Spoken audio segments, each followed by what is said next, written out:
Hi, it's Jen from Blue Beach House Art. It's freezing here today, so I'm going to make this really quick. The Blue Beach House is not really geared up for winter. It's nice and cool in summer, but in winter it can be a bit drafty. So anyway, today's video is a short introduction to painting clouds. It's an excerpt from lesson 11 in my Paint Stunning Seascapes in Acrylics course, and it's just a really quick introduction on how to paint those lovely soft little clouds that you see. You sometimes see them in the morning sky after the rain has gone. All right, let's get started. There are many different types of clouds in the sky, as I'm sure you are aware. In painting, each type of cloud demands a different technique, and there are enough different types of clouds for me to create a whole separate course.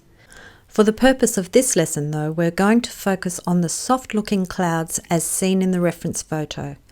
I sometimes like to call these watercolour clouds because of the subtleness of the tones. I think they're actually called stratus, meaning blanket clouds, which would fit with the soft look of them. Are you ready to dive in? I'm going to build the cloud up layer by layer using the wet in wet technique. The first layer is going to be the highlight colour, a pale mix of warm yellow and white. Because the sun is shining from behind this cloud, there will be a rim of highlight all the way around the edges. I'm using a soft flat brush because I like it best for blending. You could also use a large round brush if you prefer.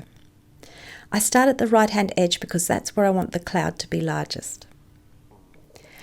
The next layer is a pale mix of ultramarine blue and white.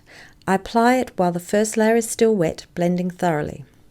I make sure not to go right to the edges of the first layer though, so I don't cover all the warm light. I've decided that I want this blue layer to be a little darker, so I'll add a bit more ultramarine blue to the mix and go over the area again. Because we're working wet in wet, it's probably easier to go darker than to try and lighten an area that is too dark. My next layer is going to be a pale mix of crimson and white, or pink. Pretty easy, huh? Let's do that again with a smaller cloud just beneath the first. The layer of pale yellow goes on first, then the ultramarine.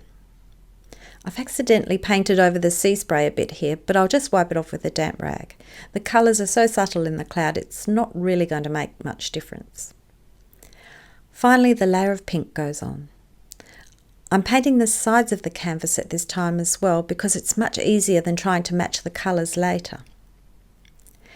Now I will add one final, very subtle little cloud at the top and a few wispy bits above it. When painting clouds, I often like to use my finger to blend the paint so as to remove any lines from the brush strokes. Just make sure to dip your finger in water first so it slides easily across the canvas. Then finally, you can go back and touch up any highlight areas on the clouds if needed. Now the clouds are done.